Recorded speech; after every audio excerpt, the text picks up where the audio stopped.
నిలయంగా మారుతుంది. ఏడాది కాలంలో 5 ప్రమాదాలు చోటు చేసుకున్నాయి. ప్రమాదాల్లో 7గురు మృతి చెందగా 12 మందికి గాయాలయ్యాయి.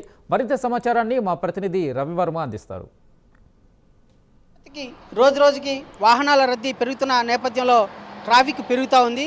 ఈ ట్రాఫిక్ను క్రమబద్ధీకరించేందుకే 2014లో ఉన్నటువంటి టీడీపీ ప్రభుత్వం తిరుపతికి ఫ్లైఓవర్ ఏర్పాటు చేయాలని చెప్పి ప్రతిపాదనలు పెట్టింది. దాదాపు 600 కోట్లతో ఈ ఫ్లైఓవర్ గరుడ వారధి ప్రతిపాదనను ఏర్పాటు చేసింది.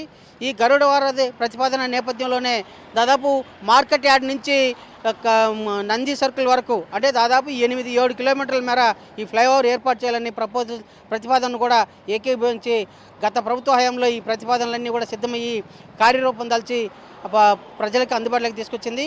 అయితే ప్రజలకు అందుబాటులోకి వచ్చినప్పటి నుంచి కూడా ఈ గరుడ వారధి అనేది ప్రమాదాలకు నిలయంగా మారిందని చెప్పేసి పేర్కొనవచ్చు.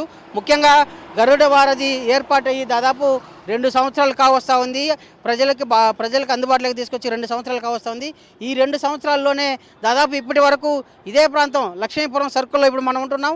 ఇదే ప్రాంతంలో దాదాపు 5కు పైగా ప్రమాదాలు జరిగాయి. దాదాపు ఈ 5 ప్రమాదాల్లో 7 మంది మృతి చెందారు. దాదాపు 12 మంది గాయపడ్డ ఘటనలు కూడా ఉన్నాయని చెప్పేసి పోలీసు రికార్డుల ద్వారా తెలుస్తూ ఉంది. ముఖ్యంగా ఈ గరుడ వారధి సర్కిల్లో అంటే మార్కెట్ యార్డ్ నుంచి బయలుదేరి ఈ గరుడ వారధి ఫ్లైఓవర్ ఎక్కినప్పుడు మార్కెట్ యార్డ్ నుంచి తిరుపతిలోకి వస్తున్న క్రమంలోనే లక్ష్మీపురం సర్కిల్ వద్ద డీప్ సర్కిల్ ఉన్న కారణం చేత వాహనదారులు ముఖ్యంగా ద్విచక్ర వాహనదారులు 4-వీలర్ వాహనదారులు కంట్రోల్ చేయలేకుండా ప్రమాదాలకు గురవుతూ ఉన్నారు. ఇప్పుడు ఇవాళ కూడా ఈ ప్రమాదం చోటు చేసుకునింది. అంటే ద్విచక్ర వాహనదారులు అధికంగా ఓవర్ స్పీడ్ రావడంతోనే ఒక్కసారిగా కంట్రోల్ చేయలేక ఈ పెట్టుకోడిని ఢీకొని కింద పడ్డము, ఫ్లైఓవర్ నుంచి కింద పడ్డము, లేదంటే రోడ్డుపై పడి మృతి చెందినటువంటి ఘటనలు తరచూ జరుగుతూ ఉన్నాయి. అలాగే ఈ ఫ్లైఓవర్ ప్రారంభించిన తొలినాళ్లలోనే అంటే ఫ్లైఓవర్ ప్రారంభించిన వారంలోపే ఒక ప్రమాదం అయితే చోటు చేసుకుంది. ఒక జీబు బొల్తాపడి ఇదే సర్కిల్లోనే వేగంగా వచ్చి అదుపు చేయలేక పెట్టుకోడికి ఢీకొని బొల్తాపడిన ఘటన చోటు చేసుకుంది. ఆ ఘటనలో దాదాపు 8 మంది తీవ్రంగా గాయపడ్డారు. అలాగే మరో కొన్ని రోజుల తర్వాత ఇలాంటి ప్రమాదాలు తరచూ చోటు చేసుకుంటున్నాయి.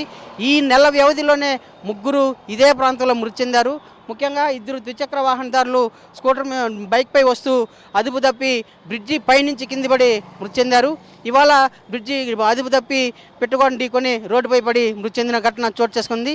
ముఖ్యంగా ప్లానింగ్లో అంటే గరుడ వారధి ప్లానింగ్లో డీప్ కరువు ఉండే రోడ్డు ఎక్కడా ఉండదు.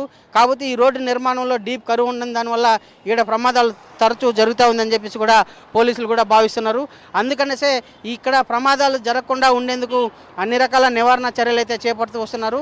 మనం చూడొచ్చు ఇక్కడ పోలీసు అధికారులు ఈ జీబ్రా లైన్లు ఏర్పాటు చేయడమే కాకుండా ఇండికేషన్స్ అంటే వాల్పై ఉన్నటువంటి ఎల్లో ఇండికేషన్స్ లైట్లు, రేడియం స్టిక్కర్స్ ఇవన్నీ కూడా ఏర్పాటు చేస్తూ వస్తున్నా కూడా మరి ఈ ప్రమాదాలు అయితే పూర్తి స్థాయిలో నివారించలేకుండా ఉన్నారు. ఇవాళ కూడా సాయంత్రం 4:30 ప్రాంతంలో ఓ యువకుడు రమేష్ అనే యువకుడు జీవకానికి చెందిన యువకుడు ద్విచక్ర వాహనంపై వేగంగా వస్తూ అదుపు చేయలేక ఈ టర్నింగ్లో అదుపు చేయలేక రోడ్డు పెట్టకొని ఢీకొని రోడ్డుపై పడి మృతి చెందినటువంటి ఘటన చోటు చేసుకునింది. ఇలాంటి ఘటనలు రోజు జరుగుతున్నాయి. నిత్యకృత్యంగా మారింది. ప్రమాదాలకు నిలయంగా మారినటువంటి ఈ ఫ్లైఓవర్ని ఈ వాహనాల వేగాన్ని నియంత్రించేందుకు అన్ని రకాల చర్యలు చేపట్టి ప్రమాదాలు అరికట్టేందుకు అటు మున్సిపల్ ఇటు పోలీసు యంత్రాంగాలు సంయుక్తంగా చర్యలు చేపట్టాలి అని చెప్పేసి కూడా నగరవాసులు అయితే భావిస్తున్నారు. ఆ దిశగా అధికార యంత్రాంగం చర్యలు చేపట్టగలదని కూడా